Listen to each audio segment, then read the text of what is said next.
அஸ்ஸலாமு அலைக்கும் வரஹ்மத்துல்லாஹி வபரகாத்துஹு. இது ஆன்லைன் கேள்வி நேரம். பெருநாள் தினத்தை நெருங்கியிருப்பதனால பெருநாள் தொடர்பான கேள்விகள் தான் வர இருக்கின்றது. 5 கேள்விகள் கேட்கப்படும். இந்த 5 கேள்விகளுக்கும் 30 செகண்ட்ஸ் டைம் வழங்கப்படும்.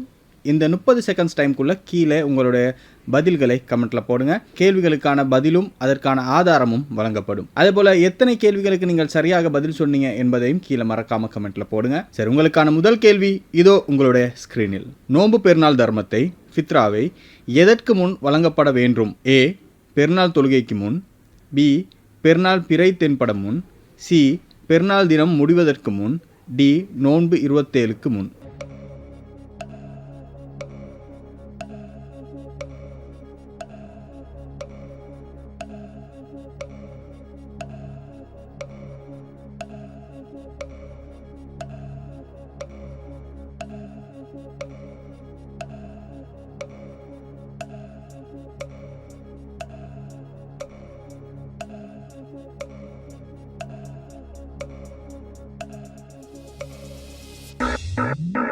சரி, இதற்கான விடை என்ன என்பதை நீங்கள் கீழே கமெண்ட்டில் போட்டிருப்பீங்க. சரி, இதற்கான விடை என்ன என்பதை பார்ப்போம். கம்ப்யூட்டர் வில் தான் ஆன்சர் ப்ளீஸ். ஏ.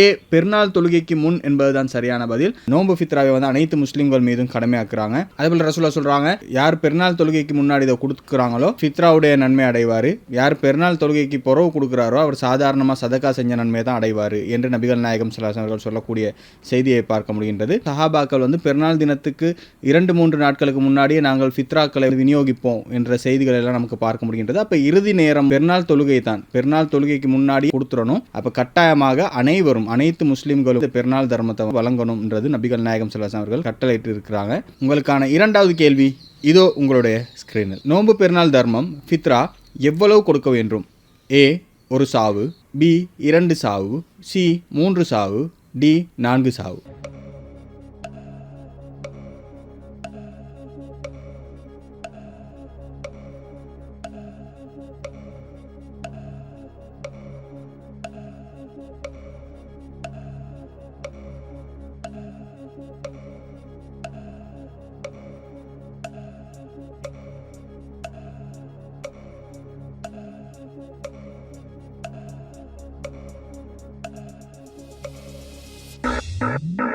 சரி, இதற்கான விடை என்ன என்பதை கீழே கமெண்ட்டில் போட்டிருப்பீங்க.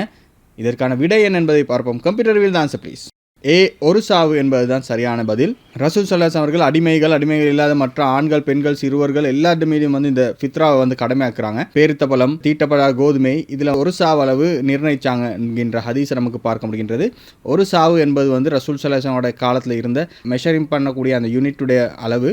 ஒரு சாவுன்றது எவ்வளவுன்னு சொன்னால், நம்முடைய 2 கையை இணைக்கின்ற நேரத்தில் வருமே, இது வந்து ஒரு முத்துன்னு சொல்லுவாங்க. இந்த ஒரு முத்து போல 4 தடவை நம்ம அள்ளி போட்டோம்னு சொன்னால் 1 சாவு வரும். நடுத்தரமான கையால் 2 கைகளை வந்து இணைச்சி 4 டிப் அள்ளி போடுறது வந்து ஒரு சாவாக கருதப்படும். இப்போ கணக்கின் படிக்கு ஒரு சாவுன்றது அரிசியை நம்ம அள்ளி போட்டோம்னு சொன்னால் 2.5 2.5 கிலோ வரும். 10 பேர் இருந்தோம்னு சொன்னால் 1 சாவு இன்ட்டு 10 சாவு அளவான தர்மத்தை நம்ம கொடுக்கணும். இதுல எதை கொடுக்கலாம்னு சொன்னா, நபிகள் நாயகம் ஸல்லல்லாஹு அலைஹி வஸல்லம் காலத்துல தீட்டப்படாத கோதுமை, உலர்ந்த திராட்சை, பாலாடை கட்டி, பேரிச்சப்பழம் இதுவரை தான் கொடுத்தாங்க. சொல்லக்கூடிய நேரத்தில் அந்த சஹாபாக்கள் அறிவிக்கின்றார்கள், நம்முடைய உணவாக அதுதான் இருந்துச்சு சொல்றாங்க.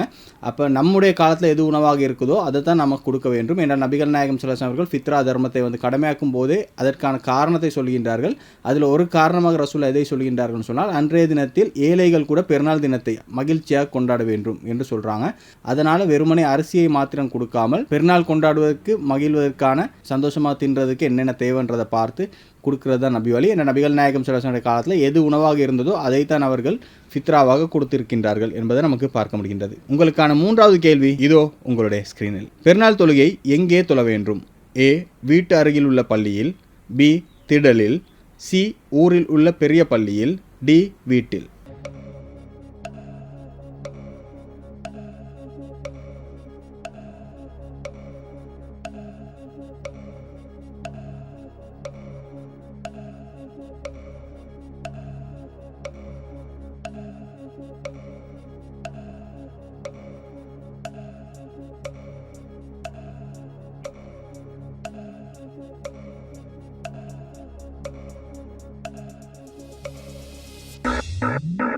சரி, இதற்கான விடை என்ன என்பதை கீழே கமெண்ட்டில் போட்டிருப்பீங்க.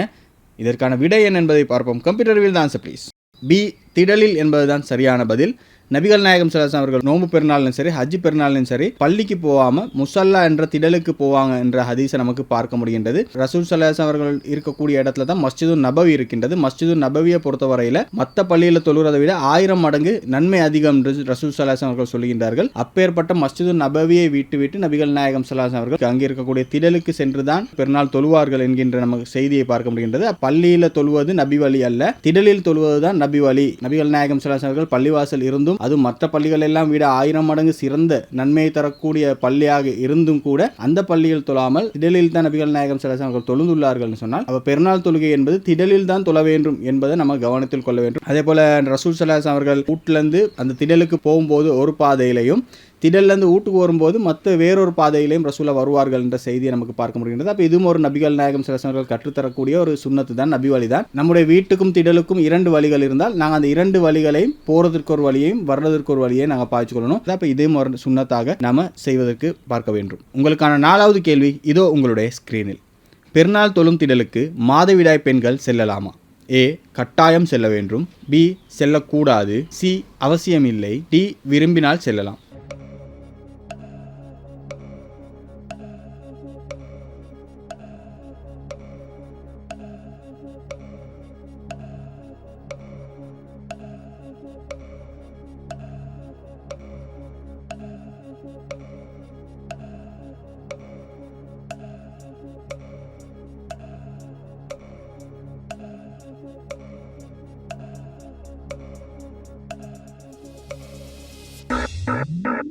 சரி, இதற்கான விடை என்ன என்பதை கீழே கமெண்ட்ல போட்டிருப்பீங்க.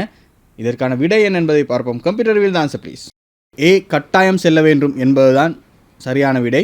ரசூல் ஸல்லல்லாஹு அலைஹி வஸல்லம் அவர்கள் இந்த பெருநாள் தினத்தில் மாதவிடாய் பெண்களும் சரி வீட்டில் இருக்கிற எல்லாம் கன்னி பெண்களையும் சரி தொழும் திடலுக்கு அனுப்புமாறு ரசூல் ஸல்லல்லாஹு அலைஹி வஸல்லம் அவர்கள் கட்டளையிட்டு இருக்கிறாங்க. மாதவிடாய் பெண்களாக இருக்கக்கூடியவங்க தொழுகிற நேரத்தில் அந்த தொழுகையில் மட்டும் ஈடுபடாமல் ஒரு ஓரத்தில் இருந்து விட்டு தொழுகைக்கு பிறகு அந்த நேரத்தில் அவர்கள் கலந்து கொள்ள வேண்டும். அப்போ ரசூல் ஸல்லல்லாஹு அலைஹி வஸல்லம் அவர்கள் இதை கட்டாயப்படுத்துகின்றார்கள். மாதவிடாய் பெண்களாக இருந்தாலும் சரி வீட்டில் இருக்கக்கூடாது, அவர்களும் இந்த திடலுக்கு செல்ல வேண்டும் என்பதை ரசூல் ஸல்லல்லாஹு அலைஹி வஸல்லம் அவர்கள் கட்டளையிடுகின்றார்கள். எந்த அளவுக்கு என்று சொன்னால் அவர்களுக்கு அணிந்து கொள்வதற்கு ஆடை இல்லாட்டியுமா என்று ரசூலாட்ட கேட்கிற நேரத்தில் ரசூலா சொல்கின்றார்கள், உங்களுடைய தோழிகள் இடத்துல இருக்கக்கூடிய ஏதாவது உபரியான ஒரு புடவை சரி எடுத்துக்கிட்டு நீங்கள் போங்க. அப்போ உங்களுக்கு ட்ரெஸ் இல்லாட்டி ஒரு தோழி ஒன்று கிட்டாலும் இரவல் எடுத்து சரி அவர்கள்ட்ட இருக்கக்கூடிய ஒரு ட்ரெஸ்ஸை சரி எடுத்துக்கொண்டு உடுத்துக்கொண்டு போகணும்னு சொல்கிறாங்க. அப்போ எந்த அளவுக்கு ஒரு கடமை என்பதை நாங்கள் கவனித்துக் கொள்ள வேண்டும். அப்போ ரசூல்லா கட்டளையிட்டு இருக்கின்றார்கள் சொன்னால் இது நமக்கு கடமை என்பதை நம்ம கவனித்துக் கொள்ள வேண்டும். என்றால் அந்த நாளில் ஒரு பரக்கத்து இருக்குது என்பதை நபிகள் நாயகம் ஸல்லல்லாஹு அலைஹி வஸல்லம் அவர்களுடைய பல செய்திகளை நமக்கு பார்க்க முடிகின்றது. என்றால் அதை பெண்கள் கூட சொல்கின்றார்கள், ரசூல்லா நமக்கு கட்டளையிட்டு இருக்கிறாங்க திடலுக்கு செல்ல சொல்லி. நாங்கள் அங்கே திடலுக்கு போவோம், அதிகமாக தக்பீர் கூறிக்கொண்டிருப்போம், தொழுந்தது எல்லாம் பிறகு துவா செய்து கொண்டிருப்போம் என்று சொன்னால் அந்த நாளில் பரக்கத்தும் புனிதத்தை நாங்கள் எதிர்பார்த்து கொண்டிருப்போம் என்று சொல்லக்கூடிய செய்திகளை பார்க்க முடிகின்றது. சரி, உங்களுக்கான 5வது கேள்வி இதோ உங்களுடைய ஸ்கிரீனில். நோன்பு பெருநாளில் காலை சாப்பாடு எவ்வாறு சாப்பிடுவது நபி வழி? ஏ தொழுகைக்கு செல்ல முன், பி தொழுகையை முடித்தவுடன், சி தொழுகையை முடித்து வீட்டுக்கு வந்த பின், டி எதை வேண்டும் என்றாலும் செய்யலாம்.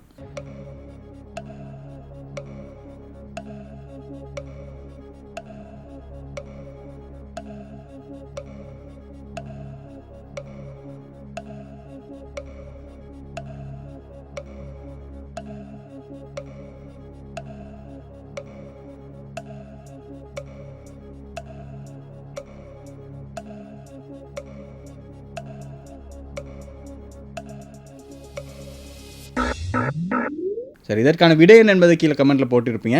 இதற்கான விடை என்ன என்பதை பார்ப்போம். கம்ப்யூட்டர் வில் தான் ப்ளீஸ்.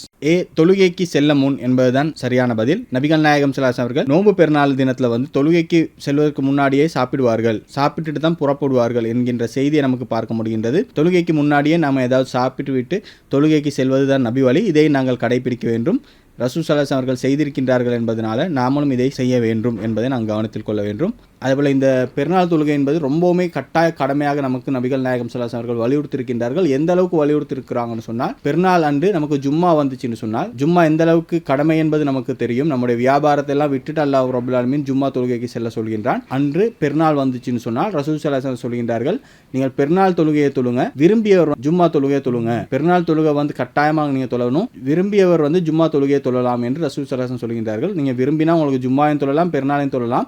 இல்லை நம்ம பெருநாள் தொழுவை மட்டும்தான் நான் தொழுவேன், எனக்கு ஜும்மா தொழுகிறதுக்கு ஏலான்னு நினச்சிங்கன்னு சொன்னால் ஜும்மா தொழ தேவையில்லைன்ற அளவுக்கு நபிகள் நாயகம் ஸல்லல்லாஹு அலைஹி சொல்கின்றார்கள். அப்போ எந்த அளவுக்கு இந்த பெருநாள் தொழுகையுடைய முக்கியத்துவம் இருக்கின்றது, பெருநாள் தொழுகை எந்த அளவுக்கு நமக்கு கடமை என்பதை நாங்கள் கவனத்தில் கொள்ள வேண்டும். அப்போ நபிகள் நாயகம் ஸல்லல்லாஹு அலைஹி அவர்கள் கற்றுத்தந்திருக்கக்கூடிய காட்டி தந்திருக்கக்கூடிய இந்த வழிமுறைகளை பெருநாள் தினத்தில் நாங்கள் பேண வேண்டும். பெருநாள் தொழுகையை தொழுவது கட்டாயம். அதை ரசூல் ஸல்லல்லாஹு அவர்கள் அந்த நாளில் முதல் காரியமாக செய்வார்கள் என்கின்ற ஹதீஸை பார்க்க முடிகின்றது. அப்போ முதல் காரியமாகவே இதை நாங்கள் செய்ய வேண்டும். அப்போ ஆரம்பத்திலே நாளுடைய ஆரம்பத்திலே நாங்கள் இந்த பெருநாள் தொழுகையை தொழ வேண்டும். நோன்பு பெருநாள் தினத்தில் தொழுகைக்கு முன்னாடியே நம்ம ஏதாவது சாப்பிட்டு விட்டு செல்ல வேண்டும். திடலில் தான் தொழ வேண்டும். திடலில் தொழுவதுதான் நபி வழி. திடலுக்கு செல்லுகின்ற நேரத்தில் ஒரு வழியிலையும் திடலிலிருந்து வீட்டுக்கு வருகின்ற நேரத்தில் வேறு ஏதாவது ஒரு வழியிலையும் நாங்கள் வருவதற்கு ட்ரை பண்ண வேண்டும். இது நபிகள் நாயகம் ஸல்லல்லாஹு அலைஹி வஸல்லம் கற்றுத் தந்திருக்கக்கூடிய வழிமுறை.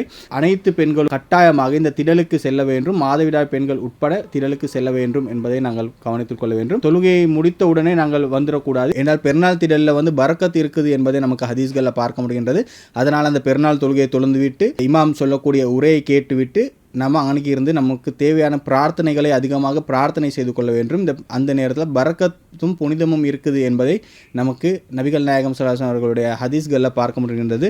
இதுதான் நம்முடைய பெருநாளுக்கு நபிகள் நாயகம் ஸல்லல்லாஹு அலைஹி அவர்கள் கற்றுத்தந்திருக்கக்கூடிய வழிமுறைகள். இதே நாம பேணி நடக்க வேண்டும். நபிகள் நாயகம் ஸல்லல்லாஹு அலைஹி அவர்கள் கற்றுத்தந்தபடி நம்முடைய வாழ்க்கையை அமைத்து இதனூடாக நாளை மறுமையில் வெற்றி அடைய எல்லாம் வல்ல இறைவன் எனக்கும் உங்களுக்கும் அருள் புரிவானாக. மறக்காம இந்த வீடியோ உங்களுடைய நண்பர்களுக்கு உறவினர்களுக்கு ஷேர் பண்ணுங்க. பெருநாள் தினத்தில் அவர்களும் நபிகள் நாயகம் ஸல்லல்லாஹு அலைஹி அவர்கள் காட்டியபடியில் அவர்களுடைய வணக்க வழிபாடுகளை வாழ்க்கை அமைத்துக் கொள்வதற்கு உதவியாக இருக்கும். இந்த 5 கேள்விகளில் எத்தனை கேள்விகளுக்கு நீங்கள் சரியாக பதில் சொன்னீங்க என்பதை கீழே மறக்காம கமெண்ட்ல போடுங்க. இதேபோல இன்னும் 5 கேள்விகளுடன் சந்திப்போம். அதுவரைக்கும் உங்களிடமிருந்து விடைபெறுகின்ற நான் ஜாவித் பூசோ. அஸ்ஸலாமு அலைக்கும் வரஹ்மத்துல்லாஹி வபரகாத்துஹு.